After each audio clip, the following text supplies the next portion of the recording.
I had no sense of what the future was going to bring, but I did know the questions that I wanted to answer.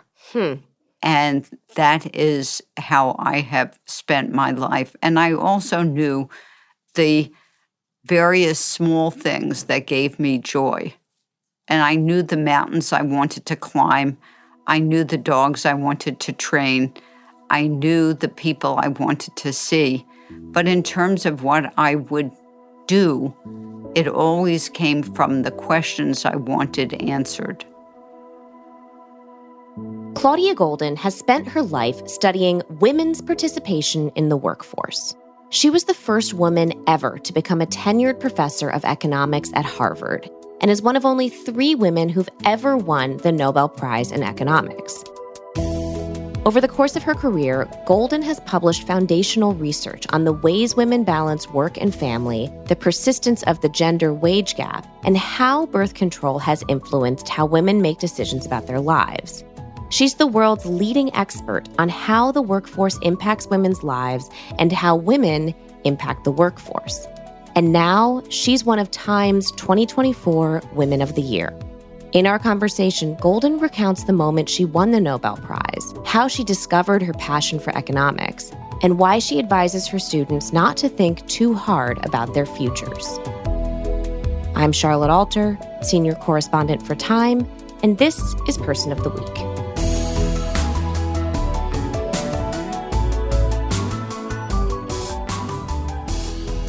So I want to start by asking you about the big news, which is your Nobel Prize in economics. In October of 2023, you became the 3rd woman and the first solo woman to ever win the Nobel Prize in economics. Where were you when you got this piece of incredible news? I was in the place where most people on the East Coast of the U.S. are, which is in bed. Because remember that they are 6 hours ahead of us, they meaning Sweden, and they want to make certain that you are up and around for their 11 o'clock press conference. They call you at about 4:30 in the morning and they say you have to prepare for a press conference. That gets you up. Yeah. And so is this the type of thing where, like, you know you're up for it and you're sort of thinking, oh, maybe this 4 a.m. phone call might be happening? Or is this truly like you're in bed and you got a phone call? No, it's truly a surprise. However, everybody knows that that particular day, this year it happens to have been October 9th, the call will be made to someone for the economics prize. But it is a big surprise, of course. Yeah. So I want to move back in time and talk a little bit about your early life and how you came to this work, if that's okay. Growing up in the Bronx in the 1940s and 50s, there were not a lot of women economists, correct? I mean, how did you even begin to think of this as something that you were interested in? So I don't think I knew what an economist was. But I knew at a very young age that I wanted to be a scientist. And I knew that I was going to study science. And so I went to the Bronx High School of Science, and I discovered aspects of science that I absolutely loved. And this was peering into a microscope and seeing bacteria and understanding the role of bacteria in infectious disease. And that was what I decided at some point was going to be my calling. I was going to be a scientist of infectious disease. I never thought of being a doctor because I had a very narrow view of what doctors were. Doctors came to your house and gave you a shot of penicillin in your rear end. Right. And that was the only thing I knew about doctors. I didn't know that doctors were also scientists. And then I went to Cornell University to do bacteriology. And when I got to Cornell as a freshman, I realized that I didn't know a lot of other subjects. I had never heard of economics, and I didn't know anything about political theory, and I didn't know anything about anthropology. And so I took many different subjects, which I advise all undergraduates to do. And I discovered that economics resonated with me in part because it makes sense. So it's not just a set of facts or observations or opinions. It's a complete system. So there is so much talk right now about sort of the importance of, like, you can't be what you can't see, and the importance of role models and the importance of trailblazers in terms of proving what's possible. But it sounds like you did a lot of your research and blazed this path yourself. So take me through what that was like for you. Right. So my mother was a teacher and became a principal, and so perhaps she was a role model. I certainly didn't have a role model of a woman when I went to graduate school or when I was an undergraduate, but that never made much of a difference to me. But you've hit upon something important that I've always tried to sort of grapple with in my mind, which is what did I think was possible? And I think I thought anything was possible. And why didn't I think that at the time women would have been good role models? I think part of it was that most of the girls I knew were not individuals who I would have looked to for being role models. And I would have seen them as more frivolous. There were certain girls I knew at Bronx Science who were utterly, utterly brilliant. And I thoroughly admired them. I knew young women when I was at Cornell who I was inspired by. But I did not know many women who were older who I would look to. Now, people I met when I was in graduate school, they were phenomenal teachers. They were all individuals who later in their lives received the Nobel Prize. Milton Friedman, for one, he was a down-to-earth, wonderful, lovely person. Milton understood the importance of having a life apart from the university, having family. And so they were my role models, people like that. And let me also say that Milton is one of the few male economists who is almost my height. So Really? How tall are you? I'm 5'2", and he's 5'2". So what was that like? Would you joke about it? Oh, no, you would never joke with Milton about his height, no. When we come back, Nobel Prize winner Claudia Goldin takes a deep dive into her groundbreaking research about women's economic evolution over the last century. More in a moment.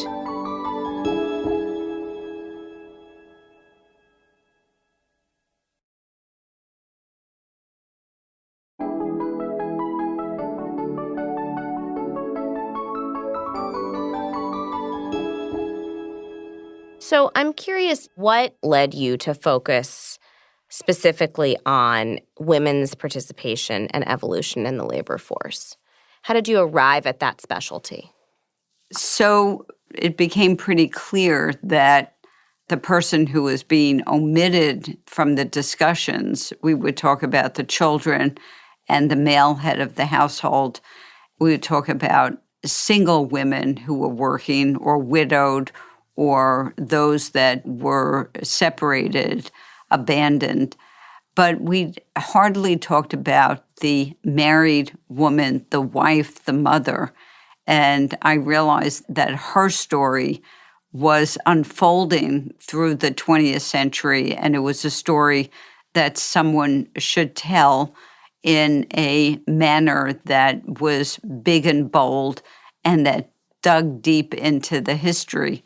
So that's one piece of it. The second piece of it, though, is that labor economists had always studied women in the economy. And the reason is that for labor economists from the 1940s to the 1970s, the individual who was most interesting was the woman, because women's hours of work were increasing, their labor force participation was increasing, their labor supply was very elastic, was very responsive to changes in wages, whereas that for men was generally not.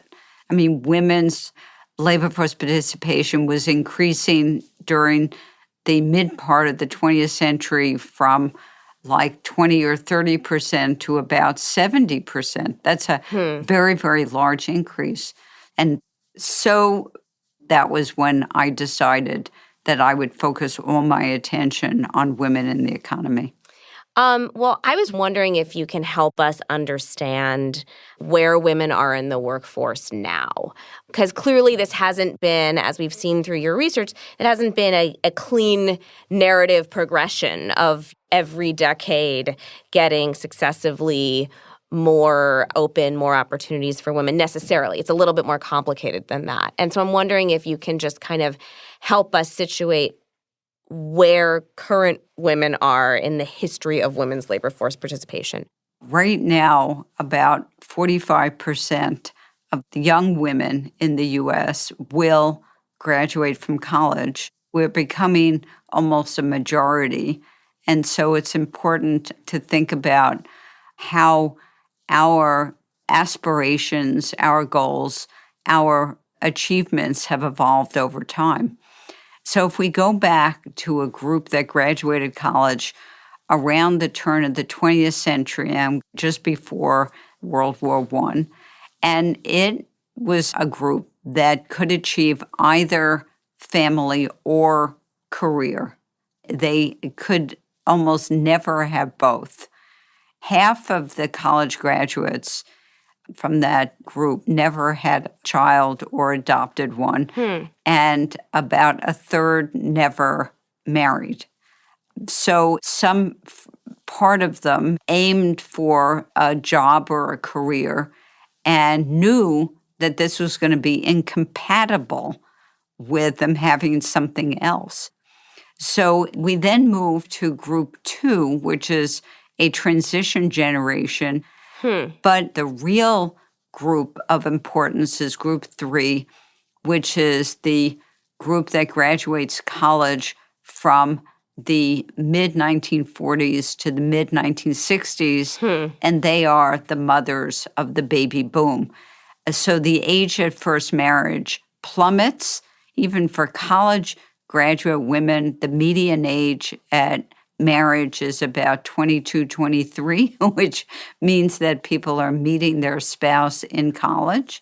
And so the mothers of the baby boom then aim for a family and then a job, but they had it sequentially. So whereas for the first group, 50% of them didn't have a child, by the third group, 90% of those who married and about 90% married had a child. So we move from college women being either mothers or career women to a group of individuals who were almost uniformly both. Right. But not at the same time. You have a family and then you go back to work or you begin work. And then what's fascinating is we move very quickly to group 4. And so that's a group that's graduating college from about 1970 to the early 80s or so. And I'm in that group. This group looks to the baby boom mothers and says, you're making a mistake because having the kids, that's a piece of cake. Yeah. You're having lots of kids, but that career, that's a real problem. So what we're going to do is we're going to cement our careers and then we'll have the kids later. And they're armed with the pill and with the ability to control their fertility a lot better. The age at first marriage begins to soar.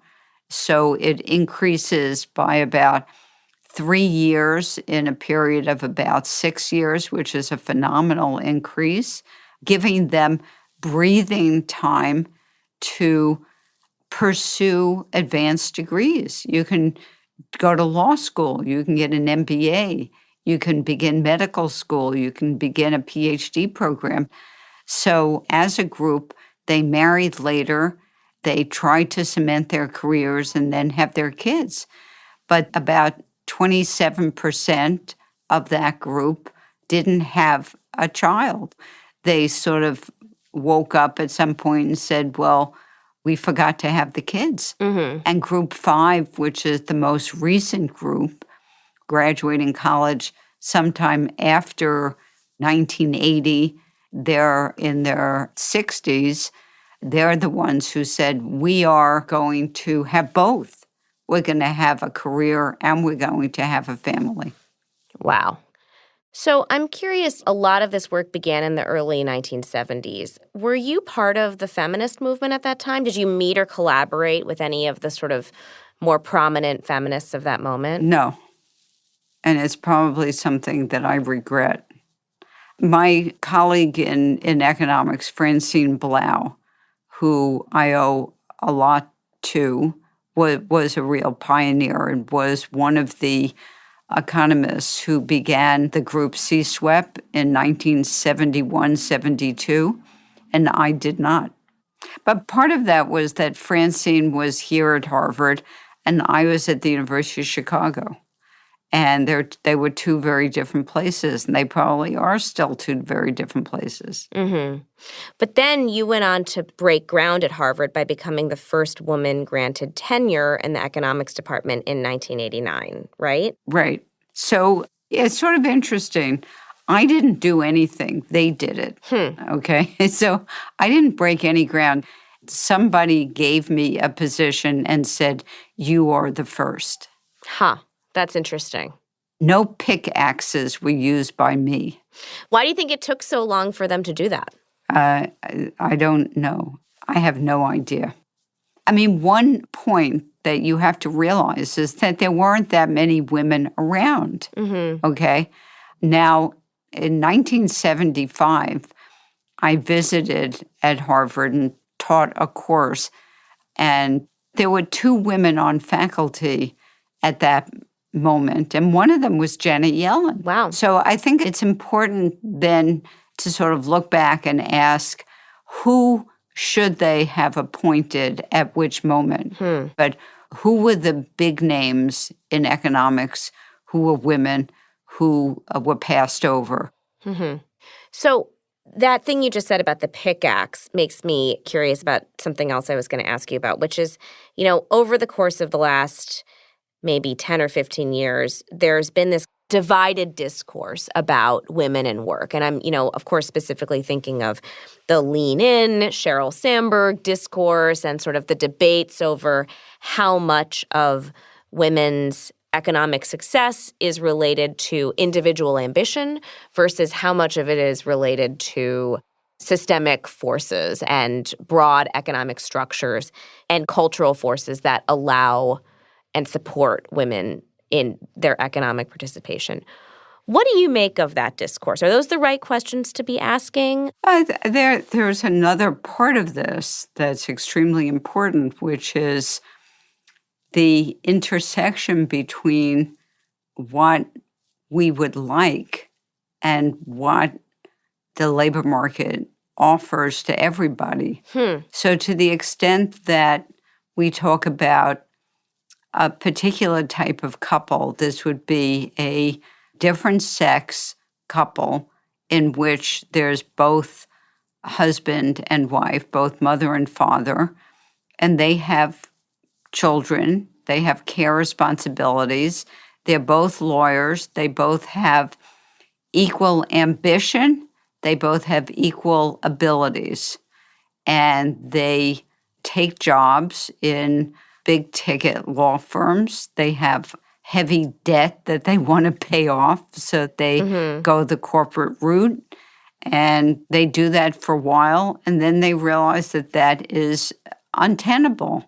They decide to have a second child, and they realize that we just can't do this anymore. We can't both put in these hours because it's not that one of us is going to stay home. It's that one of us has to be on call. So when the nurse calls and says that the kid has to be taken home, someone has to do that. And so you have to be somewhat proximate. And so they decide, well, we could both go to a smaller law firm. And then they see the price tag and they realize we're going to be giving up an enormous amount by doing that. And so one of us is going to go to the boutique law firm where we have the ability to leave during the day or give clients to someone else, pass on clients. And so you can see where that leads to greater flexibility. And one of us is going to stay at the big ticket law firm. So they've optimized. But the point is that they're optimizing given the constraints of the labor market, and the way in which they have optimized is, by and large, the woman will go to the boutique law firm and the man will stay at the big ticket law firm.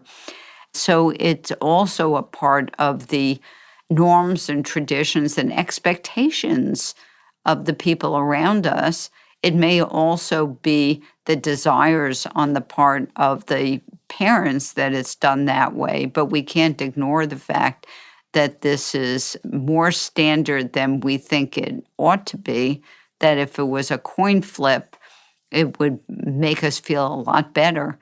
But it still means that there's couple inequity. Any way you do it, even if you had a coin flip, it would be couple inequity. But given that it's not a coin flip and that women tend to step back and men tend to step forward, it means that couple inequity leads to gender inequality in the aggregate. So this way of thinking about it, I think, is extremely important because the scenario that I just created tells us that what we see in terms of the aggregate numbers of who earns more and who earns less is not coming about entirely because there are biased supervisors and discrimination in the workplace. It's coming about because of certain aspects of the workplace, how they interact with our own personal needs and demands, and how we are, in some sense, enticed to have couple inequity by very high degrees of earnings in what I call jobs that are greedy. Yeah.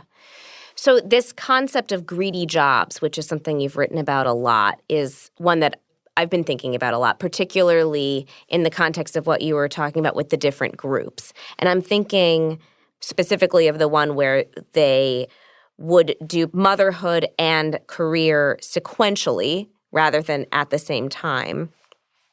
That seems to me to be a choice that is also related to men's earning power. The idea that women could spend half of their adult lives not working and yet having a roof over their heads and food to eat and raising their children without being part of the economic workforce seems to me to be related to how much money men could make, that a single salary could support a family of 4 in a way that in many American cities it can't anymore. Yeah, I would take enormous issue with that, and I don't think we want to go in that direction because that is a ridiculously romantic view of the past that does not exist. Yeah. Okay.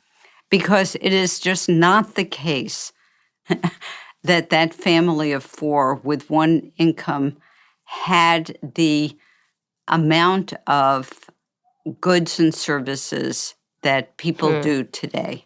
Okay. So we made a decision at that moment that one income with the mother at home taking care of the kids was sufficient. And now we look back on that and we romantically and incorrectly say that they had so much. They did not. Yeah. Well, I don't necessarily think that they had so much, but just that it would be even possible seems very unlike the families that I see today.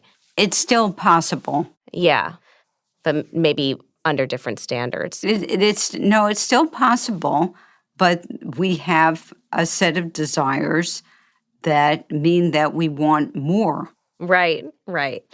What is the best advice that you give to your students about how to structure their lives, particularly if they want to have both a career and a family? Very, very good question. The first thing is that there are two things that I never do. I do not predict the future, and I do not give people advice. Okay. However, one of my students long ago said something to me that has stayed with me forever. And it was when I said to her, "What do you want?" And she said, "I want a partner who wants what I want." So the best advice that I have is to find someone you want to spend the rest of your life with, or at least what you think is the rest of your life, and make certain that that person wants what you want. It makes it very reflexive, a way in which you're thinking about each other. Mm-hmm. And so that's part of the advice I would give. I said that I don't give advice, but the one thing I do tell my students, because most of my students have spent an enormous amount of time since they were little kids thinking about their future. And I think that that's a way of hemming yourself in, and you are going to be more disappointed than not. And they often ask me about my own life, and I tell them that I had no sense of what the future was going to bring, but I did know the questions that I wanted to answer. And that is how I have spent my life. And I also knew the various small things that gave me joy. And I knew the mountains I wanted to climb. I knew the dogs I wanted to train. I knew the people I wanted to see. But in terms of what I would do, it always came from the questions I wanted answered. Claudia, I want to end by asking you I know you just said that you don't predict the future, but given that you sort of outlined this recent history of women's economic participation, what do you think is the next phase? What is the next group of women? It's the next group of men. It's not the next group of women. Interesting. Tell me about that. Well, the story that I just told you was really about family and sharing. And it was also about the interaction with the labor market. So if more individuals say to the firms that they're working for, and I think more and more are, they say, we want to take some time off. We want to enjoy. They want to climb whatever mountain they want to climb, or run a marathon, or be with their loved ones, or go visit some part of the world that they have never seen, that they should feel that they are able to do that. And to do that means that firms have to make certain that they don't say to workers, you must be here because this client needs only you. They have to find a way, and there are lots of ways of doing this, so that workers can be substituted for other workers without commodifying them. We've done this in pediatrics. We've done this in anesthesiology. We've done this in pharmacy. We've done this in personal banking. So if you have one or two substitutes for yourself, it means that you can take the time off. You can respond to be with a sick child. You can respond to take your dad to the dentist. And you don't have to feel as if you have let down your employer or your clients or your students or your patients. Mm-hmm. Well, Claudia, it's been so powerful getting to learn more about your research and findings on some of these massive topics and really getting your insight into why our economy is built the way it is. But now we want to turn to some of the smaller things that make up your everyday life in a segment we like to call The Last Time. So when is the last time you mentored a young economist? I do it every day. When is the last time you worked with your husband, who's also your colleague? Worked on what? We had to clean up after our dog who had a bleed from his arm, and we had to bring him to the hospital yesterday. Oh. So we work on things all the time. Oh, God, I'm so sorry. The dog is fine, Okay. so we... Oh, God. Well, I'm so happy to hear that. Was this your dog, Pika? His name is Pika. Oh, Pika. So actually, my next question was, when's the last time you took a trip with Pika? Oh, well, we go to Fresh Pond, the local area that you walk around every weekend. The last time I took a trip with him was a couple of weeks ago. I visited my friend in Hanover, New Hampshire. When is the last time you read a book that you couldn't put down? I wish I could say that it was the 2 books I'm reading now, because I keep on falling asleep on them. But Lincoln at the Bardo, I thought I could not put that down. I loved that book. It was both disturbing and enlightening and thrilling and thought-provoking. Yeah. When's the last time you played hooky from work? I don't even know what that means. Really? No, because playing hooky means doing something that you prefer to your work, but my work is what I often prefer to my work. So, yeah, okay. So every now and then I'll do the spelling bee in the New York Times. So that would be playing hooky. But sometimes that is to restart your brain. Mm-hmm. Right. Right. Great. Wonderful. Okay. Claudia, this is so interesting. Thank you so much for making time to speak with us today. I really have learned so much from your work, and I appreciate you being here. Thank you. Well, thank you so much.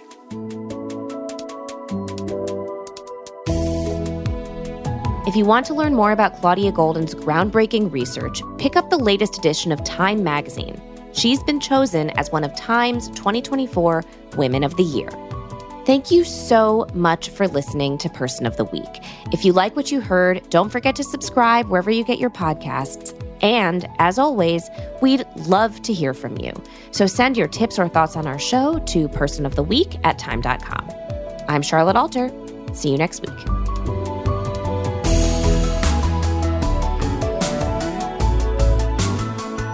Person of the Week is hosted by Charlotte Alter.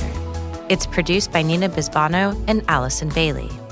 Our senior producer is Ursula Summer. Our story editor is Katie Feather. This episode was mixed by Joe Plord. Our theme music was composed by Billy Libby. Joseph Frischmuth is our fact checker. Person of the Week is a co-production of Time Studios and Sugar 23. At Time, our executive producers are Dave O'Connor, Michael Erlinger, and Sam Jacobs. At Sugar 23, our executive producers are Mike Mayer, Michael Sugar, and Liam Billingham. Sasha Matthias is the head of audio at Time. You can find us online at time.com/personoftheweek and wherever you get your podcasts.